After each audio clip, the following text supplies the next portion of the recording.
He was a king in a glass castle, a man who moved markets with a single word.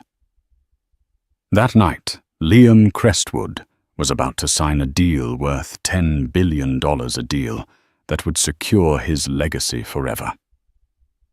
The contract was signed, the champagne was poured. But then a voice no louder than a rustle of silk cut through the noise of his victory. A waitress, a woman he hadn't even noticed, leaned in close and whispered fatal words that shattered his world. She said, "The deal is rigged." And in that instant, the king's castle began to crumble as the billionaire's face turned deathly pale. The air in Aurelia, a restaurant so exclusive it didn't have a sign, was thick with the scent of old money and new absorption. It smelled of truffle oil vintage Bordeaux and the silent, ferocious hum of power. At its gravitational center sat Liam Crestwood, a man sculpted from ambition and tailored Italian wool. At 42, he possessed the kind of sharp, predatory handsomeness that made rivals nervous and investors compliant. His empire, Crestwood Capital, was a titan of venture capitalism, and tonight he was closing the largest acquisition of his career. Across the table, Silas Corbin smiled, his teeth a little too white, his charm a little too slick. Silas was the CEO of Viridian Dynamics, the company Liam was about to absorb for the staggering sum of $10 billion. The prize was Viridian's Helios Core technology, a revolutionary form of decentralized energy production that promised to make the global power grid obsolete. It was the future, and Liam was buying it. "To the future, Liam," Silas toasted, raising his glass of Chateau Margaux. "And to a partnership that will redefine the 21st century." Liam inclined his head, a minimalist gesture that conveyed agreement without betraying enthusiasm. He was a man of control of calculated risks and exhaustive due diligence. His team, led by the sharpest minds from MIT and Stanford, had spent 6 months tearing apart Viridian's data. They'd run every simulation, stress-tested every projection, and vetted every patent. The Helios Core was by all accounts perfect. A flawless diamond. "To the future," Liam echoed, his voice a low baritone that commanded attention. The crystal glasses chimed a sound that to him represented the final lock clicking into place. The deal was done. The wire transfers were scheduled for the morning. His chief legal counsel, seated to his right, slid a heavy, leather-bound portfolio across the mahogany table. "Just the final signature, Mr. Crestwood," the lawyer murmured, offering a gold Montblanc pen, like a scepter. Liam took the pen. The weight of it was familiar, comfortable. He uncapped it, the quiet click barely audible over the restaurant's hushed symphony. His eyes scanned the final paragraph, a formality he never skipped. His world was one of details of fine print, where fortunes were won and lost. Everything was in order. He lowered the nib to the signature line, the ink ready to seal his legacy. It was in that suspended moment, a breath held between one epoch of his life and the next, that she appeared. She moved with an efficiency that made her almost invisible, a ghost in a crisp black uniform. Her job was to be unobtrusive, to refill water glasses and clear plates without disturbing the flow of conversation. He had not registered her face, her presence, or anything about her all evening. She was simply part of the room's impeccable service. As she reached to clear away a bread plate beside him, she leaned in her head close to his shoulder. Her proximity was a minor breach of protocol, but he assumed she was about to ask a standard question. Instead, her voice, a quiet, urgent whisper, found its way directly into his ear, bypassing the noise of the celebration. It was a voice that held no deference, only a cold, hard clarity. "Don't sign it," she said. Liam's hand froze an inch above the paper. His focus, once laser-sharp on the contract, fractured. He turned his head slightly, his eyes meeting hers for the first time. She wasn't looking at him with the awe or fear he was accustomed to. Her eyes, a startling, intelligent grey, were fixed on his with an unnerving intensity. They held a warning, a plea, and a deep, simmering anger. He felt a flash of irritation. A prank. A stunt by an evil. He was about to dismiss her with a cold glare, to have her removed and fired. But then she spoke again, her lips barely moving, her voice so low it was a vibration more than a sound. "The deal is rigged," she told him quietly. And as the 5 words registered something in their simple, terrifying certainty, bypassed his defenses. It wasn't the accusation itself. He'd heard baseless claims and corporate espionage tactics 100 times. It was the way she said it. The utter lack of doubt. The quiet desperation that spoke not of malice, but of truth. "The Helios core has a fatal flaw. A ghost in the machine," she added, her gaze unwavering. "He buried it deep. Ask him about Protocol 0. And then, just as quickly as she appeared, she straightened up the bread plate in her hand. To everyone else at the table, it looked like a moment of routine service. Silas was still smiling, his lawyers were chatting amongst themselves. No one else had heard. No one else had seen the exchange. But Liam Crestwood, the man who prided himself on seeing every angle, on anticipating every move, felt a sudden chilling drop in the pit of his stomach. A cold dread, alien and unwelcome, crept up his spine. Protocol 0. The phrase was specific, technical. It wasn't the rambling of a crank. It was a key. He looked at Silas Corbin, whose smile hadn't wavered. But now, filtered through the waitress's warning, Liam saw it differently. The charm seemed predatory, the confidence a little too polished. He looked down at the contract, at his name, waiting to be written. The $10 billion deal. His legacy. A flawless diamond. Or was it a perfect, glittering fake? He slowly, deliberately capped the Mont Blanc pen. The click echoed in the sudden silence of his mind. "Gentlemen," Liam said, his voice perfectly level, betraying none of the chaos erupting within him. "There's a minor detail I'd like to re-verify before we conclude."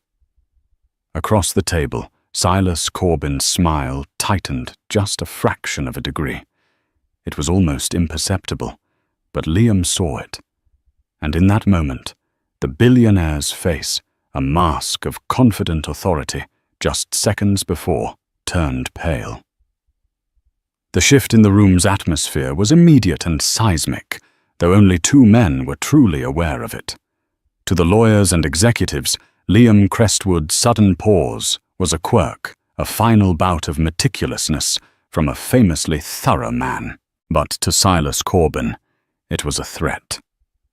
"A minor detail, Liam," Silas asked, his voice a smooth balm, intended to soothe any hesitation. "My team and yours have been over this with a fine-tooth comb for months. I assure you, every I is dotted." Liam met his gaze, his own expression now an unreadable granite wall. The initial shock had been replaced by a cold, controlled fury. Fury at himself for potentially missing something, and a deeper, more dangerous fury at the possibility of being played for the fool. "Nevertheless," Liam said, his tone leaving no room for argument. He slid the portfolio back to his lawyer. "My team will reach out to yours in the morning to clarify a technical query. We'll postpone the final signature until then." It was a power move, a declaration that he was still in control. The Crestwood Capital legal team, though confused, nodded in assent. The Viridian executives exchanged uneasy glances. Silas Corbin's mask of affability held, but his eyes had gone cold and hard like chips of ice. The celebratory mood had evaporated, replaced by a tense, unspoken uncertainty. Liam stood. "Thank you for the dinner, Silas. I look forward to concluding our business." He offered a handshake that was firm, correct, and utterly devoid of warmth.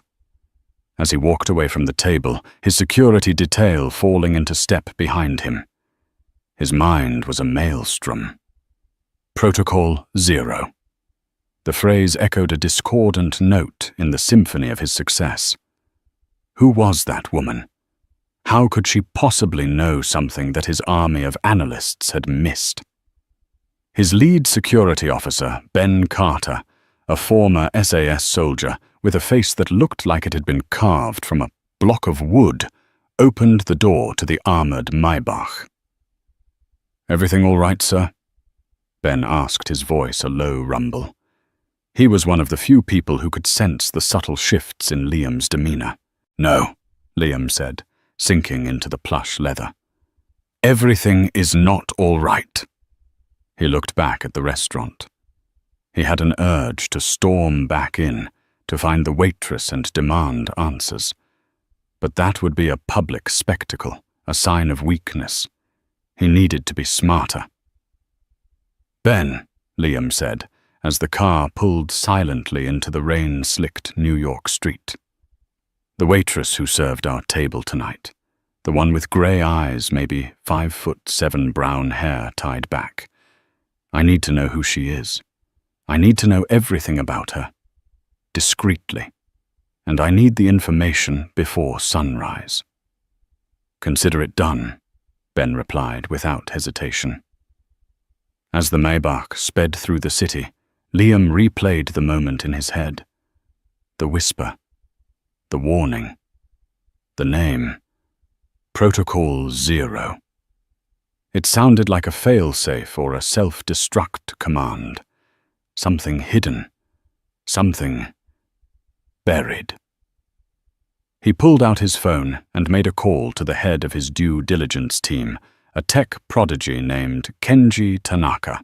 "Kenji," Liam said, his voice sharp, "run a search through all the Viridian data, every file, every line of code, every footnote in the patent filings. I'm looking for a specific term, Protocol 0. I don't care what you have to do.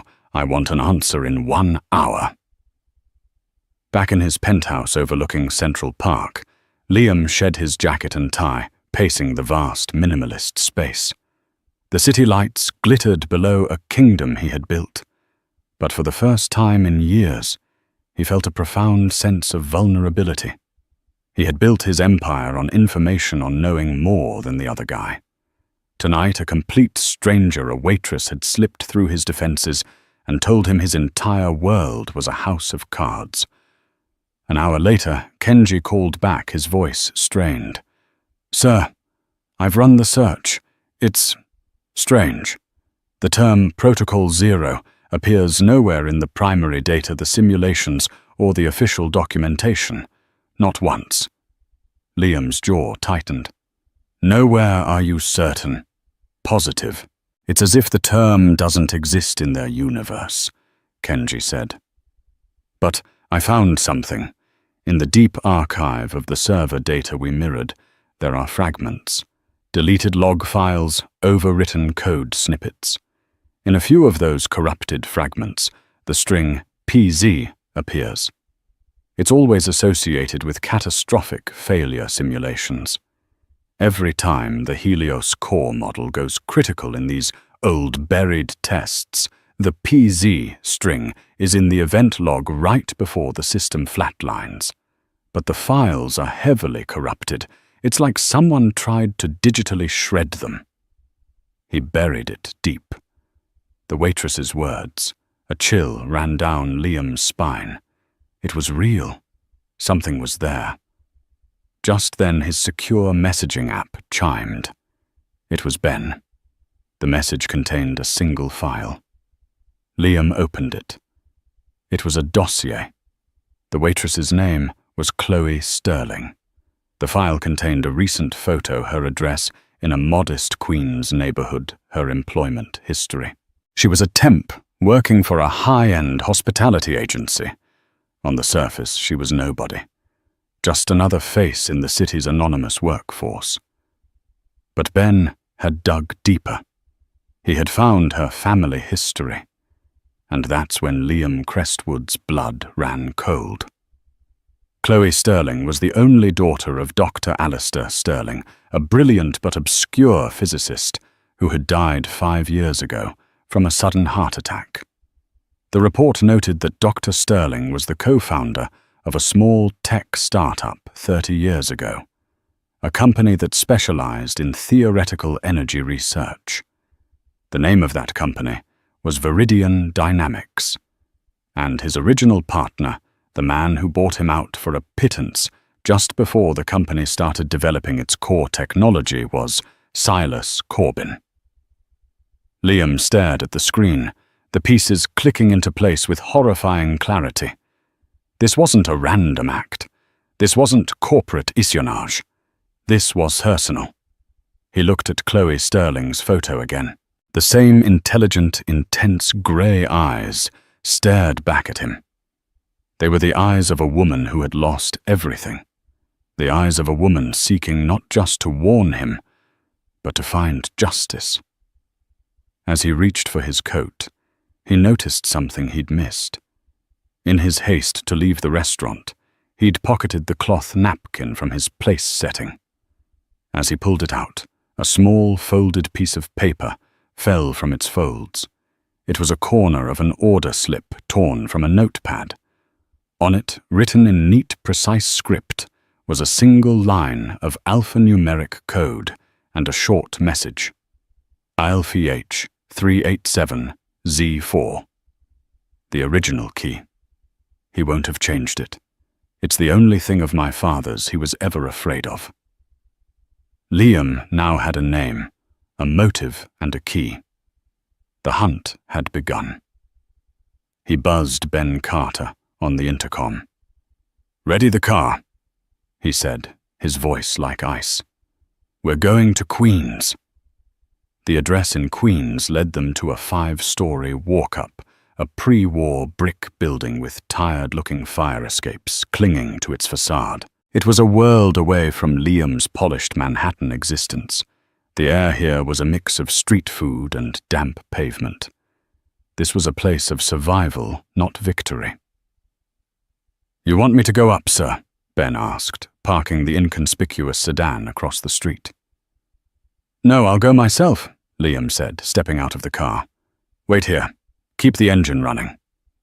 He needed to do this alone. A man like him arriving with security would look like intimidation. He needed answers, and he sensed that Chloe Sterling would only give them if he came to her on her own terms as a man seeking truth, not as a billionaire demanding it. He found apartment 4B and knocked. The door was old, the paint chipped. For a long moment, there was no answer.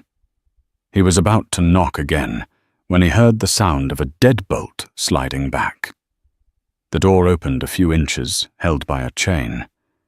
In the sliver of space, he saw one of Chloe's grey eyes, wary and assessing. "Mr. Crestwood," she said. It wasn't a question.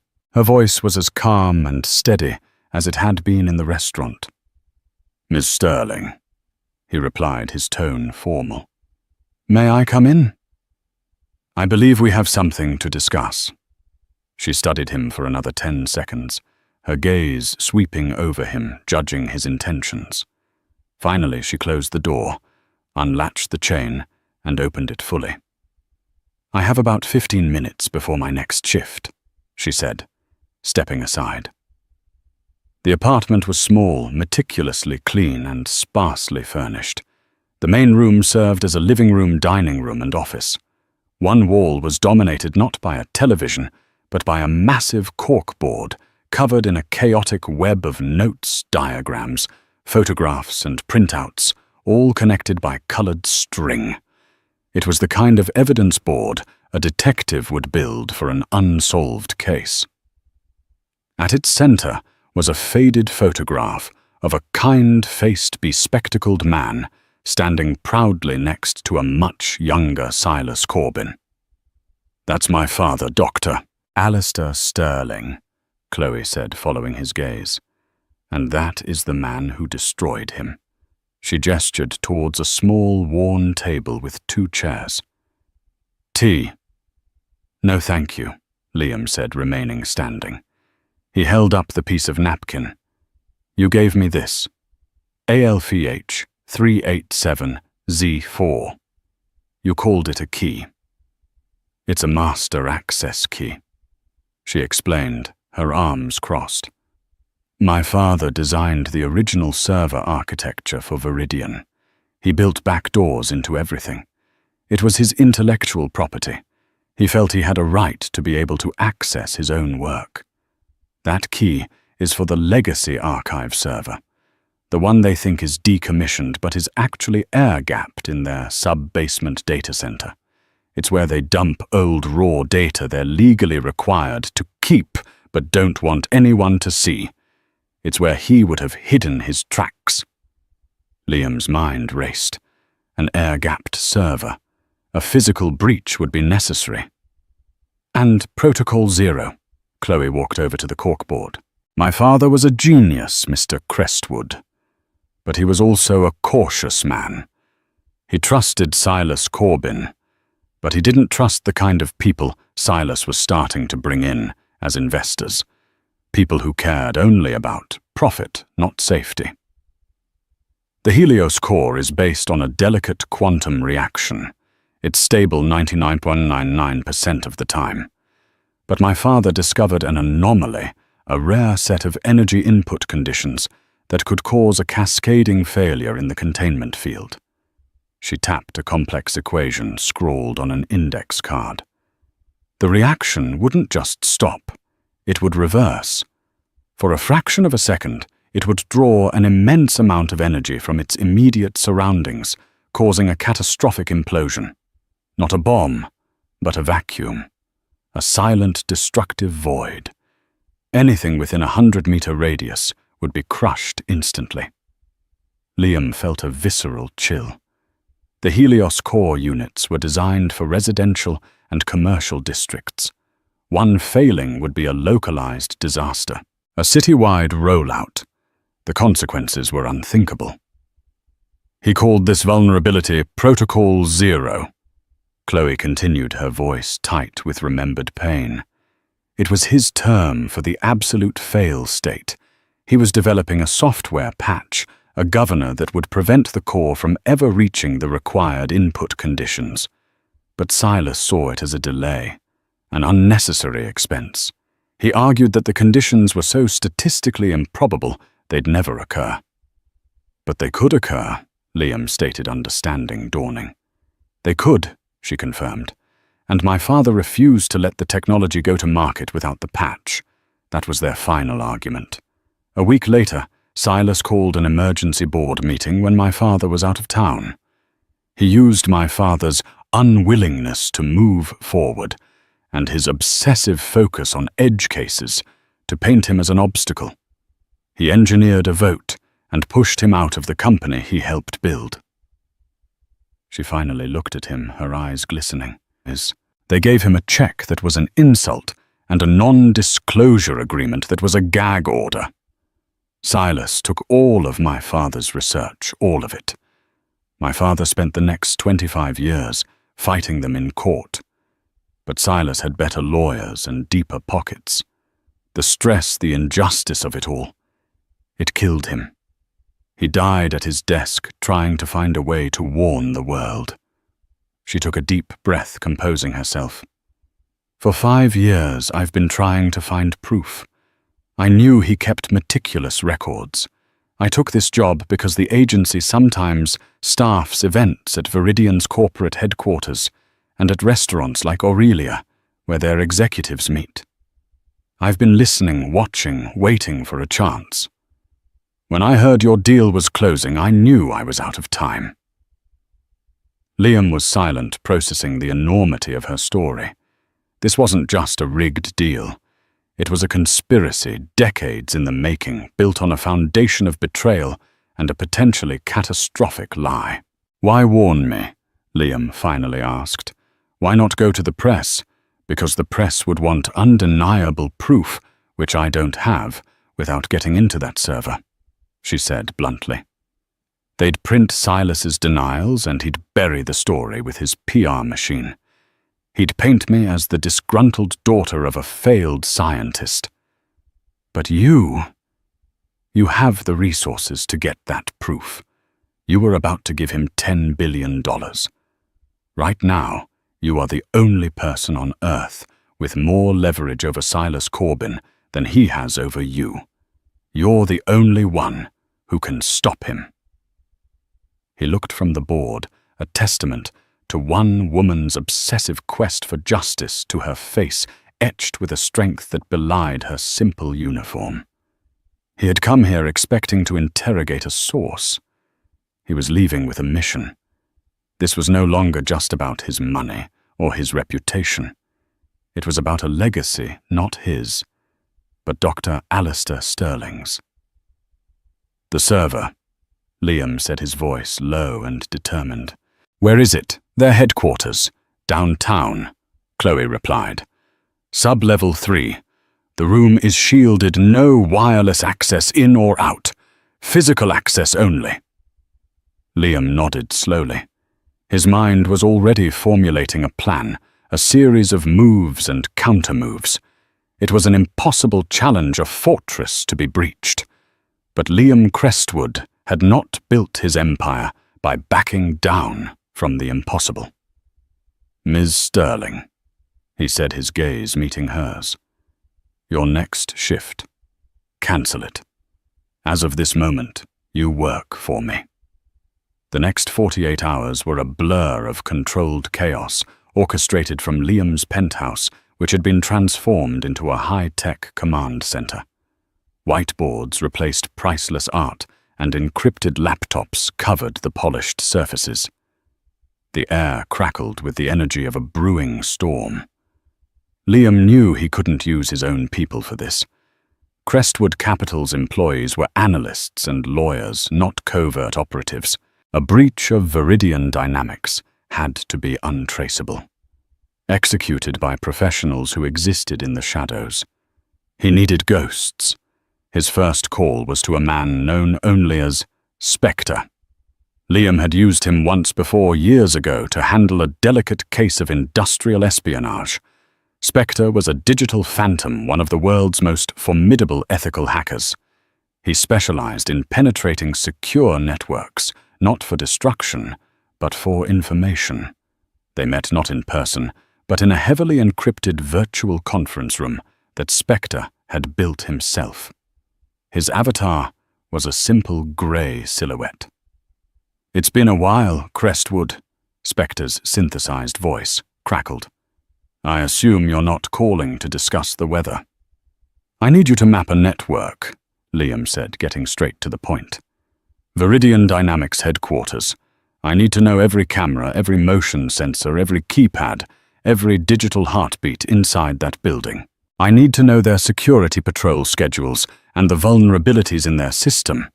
And I need it yesterday. Viridian, Spectre mused. That's a top-tier system. Pricey. You're not asking me to knock on the door. You're asking me to dismantle a fortress. I'm aware, Liam said. The compensation will reflect the difficulty. There was a pause. Send me the preliminary data you have. I'll take a look. If it's doable, my price is non-negotiable. The second piece of the puzzle was physical. For that, Liam relied on Ben Carter. Ben, he said, pointing to a blueprint of the Viridian Tower laid out on his table. I need someone who can walk through walls. Someone who knows alarm systems, pressure plates, and magnetic locks like they're a second language. Ben nodded, his expression unchanging. I know a guy. Name's Julian Pines. Used to do acquisitions for a different kind of company. Specialized in item retrieval from uncooperative collections. He's retired, but he listens when I call. Get him, Liam ordered. While Ben made the call, Liam turned his attention to Chloe. She was no longer a waitress. She was the mission's chief intelligence officer. Seated at a terminal, she navigated through a digital archive of her father's old research notes, which she had painstakingly scanned and preserved over the years. "Silas is arrogant, but he's also lazy," she explained, her fingers flying across the keyboard. "He wouldn't have reinvented the wheel. The foundation of the current network security will still be based on my father's original architecture. He'll have added layers, of course, but the bones will be the same." She brought up a diagram, a complex flowchart of protocols and firewalls. "My father had a philosophical belief in redundancies. He always built in 3 layers of everything. Silas will have fortified the outer 2, but he may have neglected the 3rd innermost layer, assuming no one could ever get that far." Over the next day, the team took shape. Julian Pines, a wiry, restless man in his late 50s, with nimble fingers and the perpetually alert eyes of a cat, arrived and immediately began studying the building's schematics. Spectre sent back his initial probe results, a comprehensive map of Viridian's digital defenses, highlighting a potential blind spot in the camera coverage of a maintenance corridor on sub-level 2, lasting for exactly 93 seconds every 3 hours during a system diagnostic cycle. The plan coalesced around that 93-second window. It was audacious and timed to the millisecond. Phase 1 belonged to Spectre. He would launch a sophisticated phishing attack aimed at a single mid-level IT employee at Viridian, creating a temporary security credential. This credential wouldn't grant access to anything important, but it would allow them to enter the building after hours under the guise of a routine systems check. Phase 2 was Julian. Using the stolen credential, he and Ben would gain access to the building. They would navigate to the sub-level 2 maintenance corridor. During Spectre's 93-second camera blind spot, Julian would have to bypass a laser grid and a pressure-sensitive floor to access a hard-wired terminal that controlled the environmental systems for the server rooms below. Phase 3 was Chloe's contribution. From that terminal, they would upload a code she had written based on her father's notes. The code wouldn't shut down security. Instead, it would trigger a false overheating alert in a non-critical server rack in a different section of the sublevel. This would automatically redirect the on-site security patrol to the false alarm, giving them a clear 10-minute window. Phase 4 was the final breach. During those 10 minutes, Julian would have to crack the physical lock on the legacy archive room. It was an old-school tumbler lock, a relic of her father's time, but one Julian assured them was a nostalgic work of art he could handle. Once inside, Ben would use the key Chloe had provided, ALFH387Z4, to access the air-gapped server directly with Spectre, guiding him via a secure audio link on how to mirror the drive's contents onto a shielded external device. "It's insane," Julian muttered, tracing a route on the blueprints with his finger. "Too many variables. If any one of us is off by a second, the whole thing comes down." "It's the only way," Liam said, his voice a steely anchor in the room's tense energy. "Silas closes the secondary funding round in 72 hours. Once that money is in, he'll have enough capital to weather any scandal. We have to get that proof before then." Chloe looked up from her screen. "There's one more thing. The server is protected by a final fail-safe my father called the Sterling Cipher. If you enter the wrong master password more than twice, it initiates a data wipe protocol. The drive will be magnetically scoured clean in less than 10 seconds. "And the password is?" Liam asked. Chloe shook her head. "I don't know. He never wrote it down. He said it was something that only he would know. Something personal. A new formidable obstacle." They could get all the way to the goal line, only to be stopped by an unsolvable riddle. "We'll cross that bridge when we come to it," Liam said, though a knot of unease tightened in his gut. "Spectre, are you ready?" "Ready to knock?" the synthesized voice replied. "Julian Ben." Both men gave a curt nod. "Chloe," Liam said, turning to her, "you will be here with me, guiding them. You know the system better than anyone." She nodded, her face pale but determined. Her entire life, her entire quest for justice for her father, had led to this single night. As the team prepared to deploy, Liam stood by the window looking out at the city. He was risking everything: his money, his freedom, his reputation, on the word of a waitress and a team of ghosts, all to expose a flaw in a deal he had once considered his masterpiece. It was a gamble that defied all logic. But as he thought of Chloe's story, of Alistair Sterling's stolen legacy, he knew it was the only move he could make. The night of the operation descended upon the city with a cold, unforgiving rain that slicked the streets and blurred the neon lights into a watercolor haze. Inside Liam's penthouse, the silence was absolute, broken only by the quiet hum of electronics and the rhythmic drumming of rain against the panoramic windows. It was 2:00 a.m. Showtime. "Spectre status," Liam said into his headset, his eyes fixed on a multi-panel display showing security camera feeds Spectre had discreetly looped. "The lure is in the water," Spectre's voice replied, cool and detached. "Target acquired. A junior sysadmin named Philip, likes online poker and has a weakness for emails promising free tech gadgets. He's about to become our new best friend."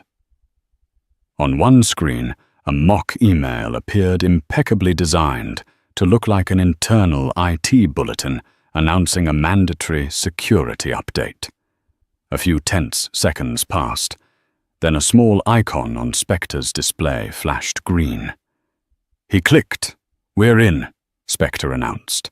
"I'm cloning his low-level access card now. The credentials are being transmitted to Ben's device."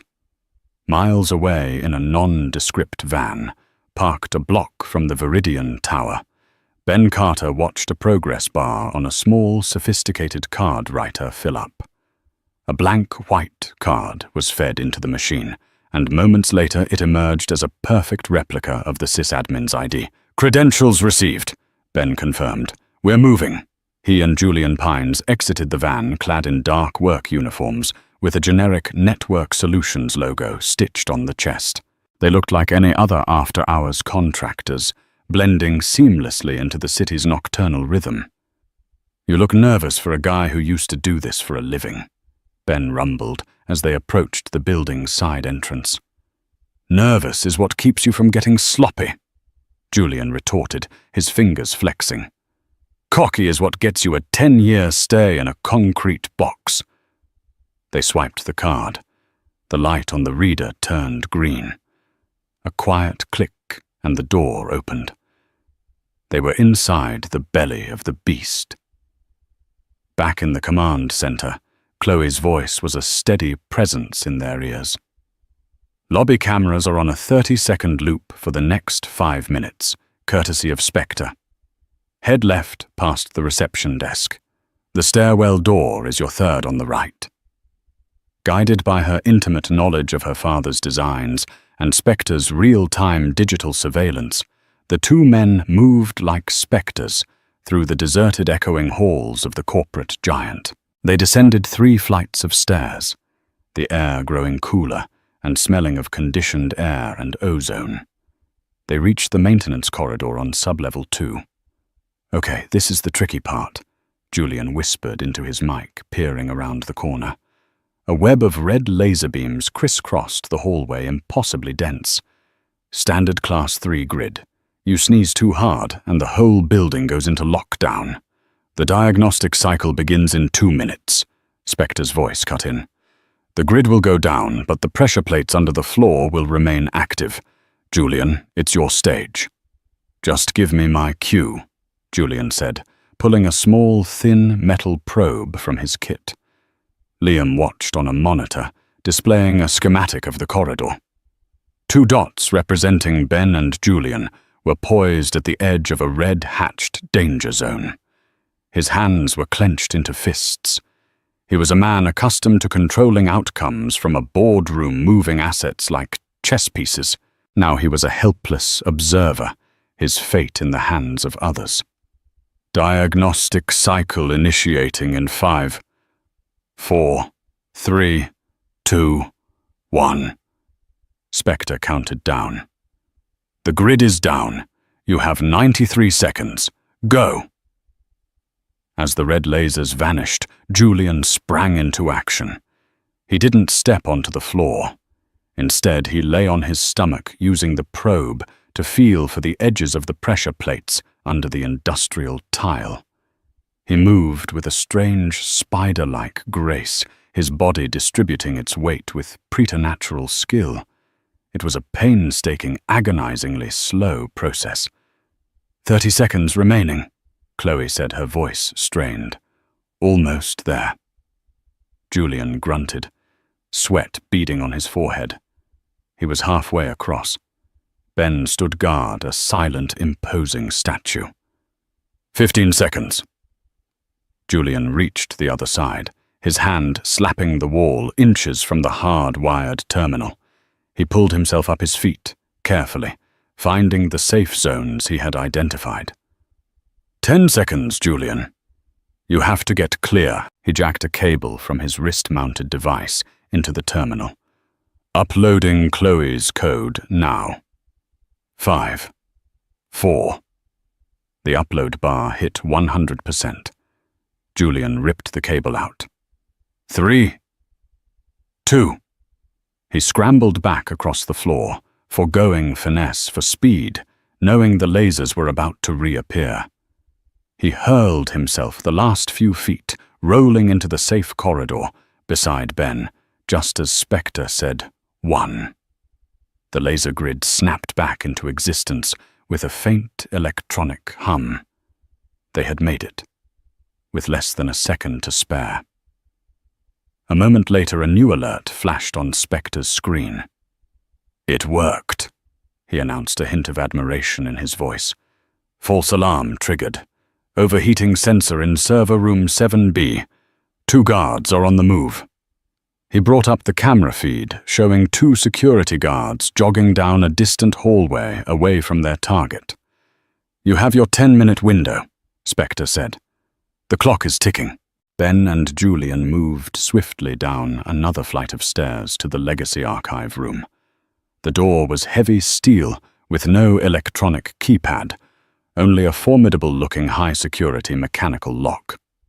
My turn, Julian said, a grin finally touching his lips. He produced a set of tension wrenches and picks from his kit. They don't make them like this anymore. A Medeco biaxial. Beautiful. He inserted the tools, his head pressed against the cold steel of the door, listening to the faint clicks of the tumblers. The seconds ticked by. 1 minute, 2, 3. How are we doing, Julian? Liam asked, his voice tight. Patience, Julian murmured. This is a conversation, not an argument. She's telling me her secrets. Click, click, clack, click. Suddenly he went still. He turned the tension wrench. A loud, satisfying thunk echoed in the quiet corridor. Julian stepped back from the door and gave it a slight push. It swung inward, revealing a dark, cavernous room, filled with towering racks of old magnetic tape reels and dormant server towers. We are in, Ben reported, his voice flat, but carrying the weight of their victory. He stepped into the room, a powerful flashlight cutting through the darkness. Chloe, where do we find it? Back left corner, she directed. It should be an isolated rack labeled SAR, Sterling Archive Repository. My father had a flair for the dramatic. Ben located the rack.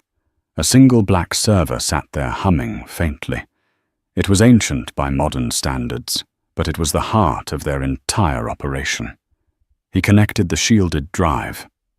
"Okay, I'm at the terminal," Ben said. "It's asking for the password, the Sterling cipher." A hush fell over the command center. They had reached the final bridge. "Chloe?" Liam asked softly. She was staring at the screen, her face a mask of concentration. Something personal. Something only he would know, she whispered to herself, her mind racing through years of memories. His favorite book. His pet's name. My mother's birthday. "We only have 2 shots at this," Ben reminded them. 5 minutes left in our window." Chloe closed her eyes, trying to think like her father. He wasn't a sentimental man in that way. His passwords were always based on logic, on science. A tribute to his heroes. Einstein, Feynman, Hawley. No too simple. Then an image flashed in her mind. Her father, years ago, sitting at their kitchen table, sketching on a napkin. She, a young girl, had asked him what he was doing. "I'm trying to solve the universe, sweetie," he had said with a sad smile. "But I think I'm missing the most important variable." Her eyes snapped open. "Ben?" she said, her voice trembling with a sudden certain insight. "Try this. It's case sensitive. Capital E equals lowercase m(c) squared. But don't use the number 2. Use the word squared. EM is squared." There was a moment of silence on the other end. Liam held his breath. "Access denied."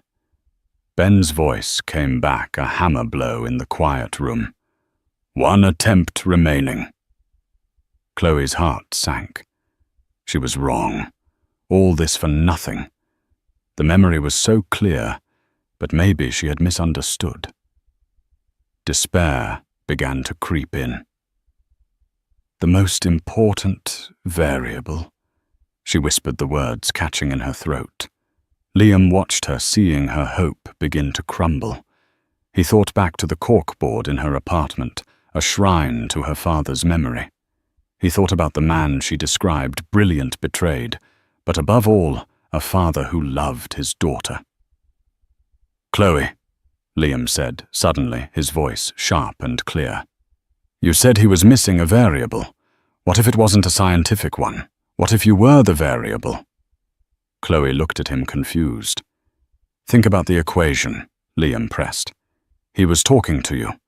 What's your name? Chloe, what does it stand for?" Her full name. Chloe Marie Sterling. CMS. She breathed, her eyes widening in realization. ESMC. Squared, Liam finished. "Try that. E-Sackers CMS squared." It was a wild guess, a leap of faith based on nothing more than a father's love. "Ben, do it," Chloe said, her voice filled with renewed hope.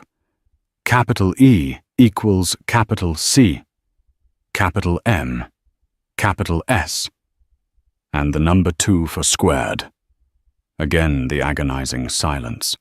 The progress bar for the 10-minute window was almost full. Then Ben's voice came through, filled with a rare note of triumph. "Access granted. I'm in, mirroring the drive now."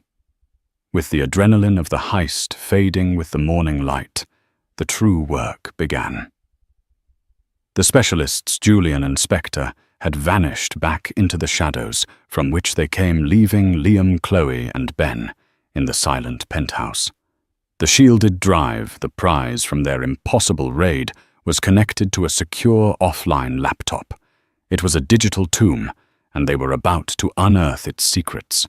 Chloe took the lead, her fingers flying across the keyboard. The file structure was a maze of encrypted folders, but a single unlocked text file sat in the root directory.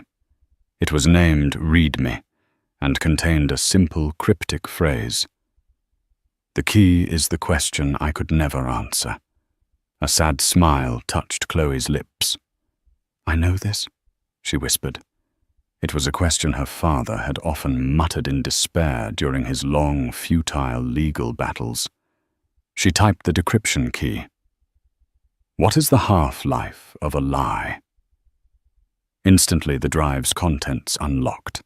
For hours, they delved into the digital ghost of Dr. Alistair Sterling. They found his original time-stamped designs for the Helios core, proving his ownership of the intellectual property. They watched video logs of a brilliant man, his face slowly etched with worry as he spoke of his partner's recklessness. Then they found the folder that would change everything PZ. Inside was the truth, raw and terrifying. It contained a complete simulation model of the Helios core, far more advanced than anything Viridian had disclosed. Following her father's notes, Chloe input a specific sequence of energy fluctuations. He called it a harmonic resonance cascade. She explained, her voice tense. A 1 in a billion chance, according to Solas. On screen, the core's model turned a deep, warning red. A black sphere of influence erupted from its center, and the simulation showed a city block being crushed into nothingness by a silent, catastrophic implosion. The log file was explicit: containment field failure. Protocol 0 engaged. He knew, Liam breathed, staring at the screen. Silas knew this could happen. The proof was in the next file, an audio recording. They listened to the chillingly casual conversation between the two partners from decades ago. Alistair's voice was firm, pleading for caution and for the flaw to be fixed. Silas Corbin's reply was cold and dismissive. The risk is acceptable, Alistair, he'd said. You're an obstacle to progress. It was the smoking gun, irrefutable proof of a willful criminal deception. But the final file was the most devastating. It was a video log of Alistair, recorded just after he was ousted from his own company. He looked broken, but his eyes burned with a cold fire. If you are seeing this, he began, it means Silas has pushed ahead, knowing the danger. He has built his empire on a time bomb. I have failed to stop him through conventional means, so I was forced to create my own. He explained that Protocol 0 was no longer just a flaw. He had turned it into a weapon. I designed a remote activation key. Alistair confessed, his voice heavy with the weight of his creation. It can send a signal to the entire Helios core network, forcing the harmonic cascade. It will trigger Protocol 0 everywhere, all at once. It is a weapon of mutually assured destruction to be used only as a last resort to prove the danger is real. He looked directly into the camera, a ghost speaking across time. May God forgive me, but the activation key is embedded within the source code of this very video file. The video ended, plunging the room into a stunned silence. They had not just found proof to expose a fraud. Alistair Sterling, in his desperation, had given them a doomsday trigger. The leverage they now possessed was absolute, but it was terrifyingly dangerous. They held the power not only to ruin Silas Corbin, but to hold his entire legacy hostage with the threat of unimaginable catastrophe. The air in the Crestwood Capital boardroom was glacial. It was 24 hours after the heist, and Liam had summoned Silas Corbin for a final private meeting. No lawyers, no executives, just the two of them. Silas entered with a confident stride, his smile firmly back in place. He clearly believed Liam's minor detail had been resolved and that he was here to receive an apology and a signature. Liam, he began, extending a hand. I hope your team's late-night paranoia has been satisfied. Shall we get this deal back on track?" Liam didn't take his hand. He gestured to the chair opposite him at the long obsidian table. "Sit down, Silas." The command was quiet, but it carried a weight that made Silas's smile falter. He sat, his posture stiffening. "There will be no deal," Liam said, his voice flat and devoid of emotion. "Not now, not ever." Silas laughed, a short, sharp sound of disbelief. "What is this? Some kind of last-minute power play to renegotiate the price? It's a bit transparent even for you." "This isn't about the price," Liam replied. He slid a tablet across the table. On the screen was a single image, a faded photograph of a young Alistair Sterling and an even younger Silas Corbin standing proudly in front of a whiteboard covered in equations. Silas stared at the photo, and for the first time a flicker of genuine fear appeared in his eyes. He looked up at Liam, his face pale. "I don't know what you think, I've been to the Sterling Archive repository." "Silas," Liam cut him off, his voice like chipping ice. "I've seen Alistair's logs. I've seen his original designs.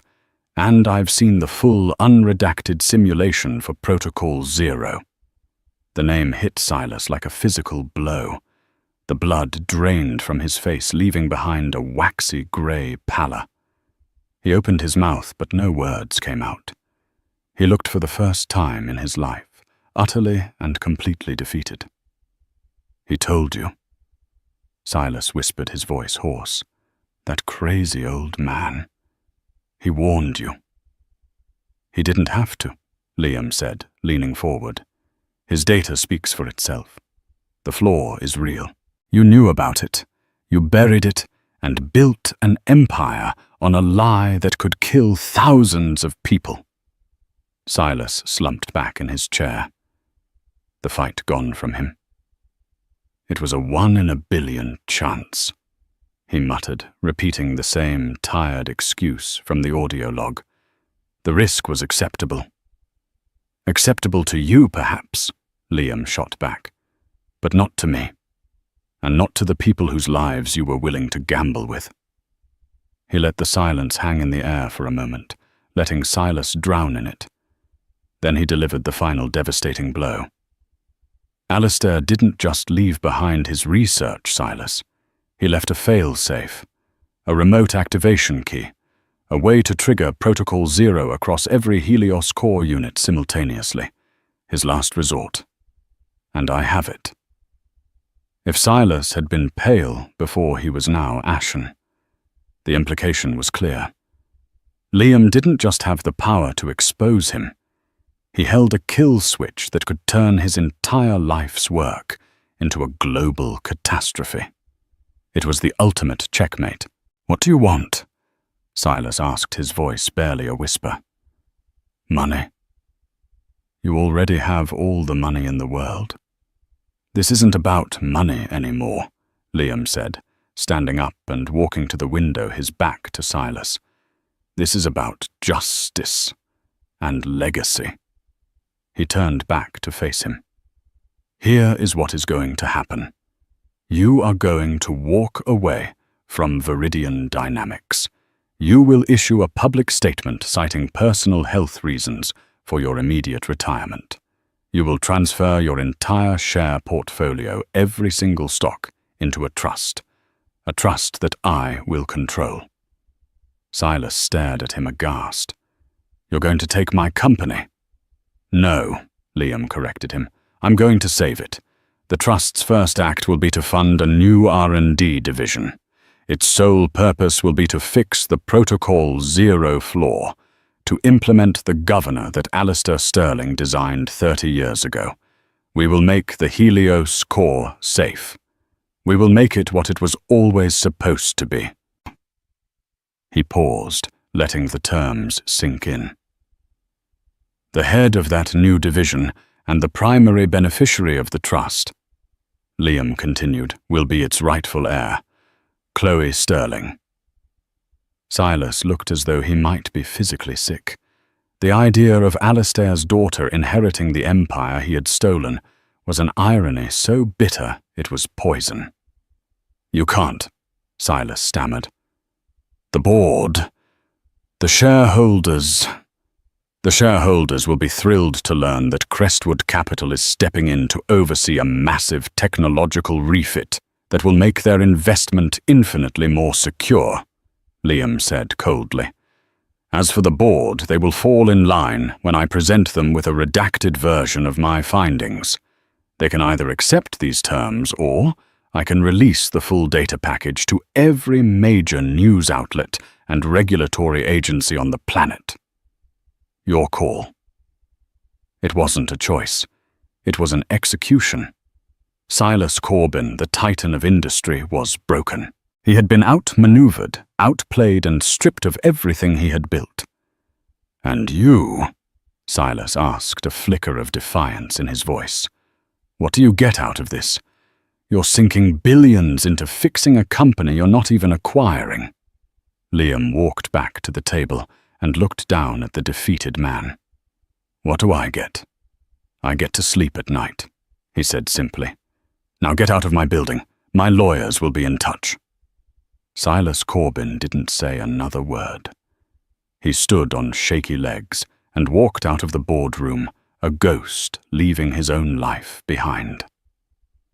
Later that day, Liam met Chloe in a small, quiet park downtown. The rain had stopped, and the city was washed clean. He handed her a portfolio containing the charter for the new trust and the R&D division. "It's all there," he said. "The Alistair Sterling Foundation. You're in control. You have the funding, the resources, everything you need to finish your father's work." Chloe took the portfolio, her hands trembling slightly. She looked at him, her grey eyes clear and filled with a profound gratitude that was more powerful than any words. "Why?" she asked the same question Silas had posed. "You didn't have to do any of this. You could have just walked away from the deal." Liam thought for a moment, looking at the city skyline. "My whole life has been about acquisition," he said, his voice thoughtful. "Buying things. Companies, technologies, influence.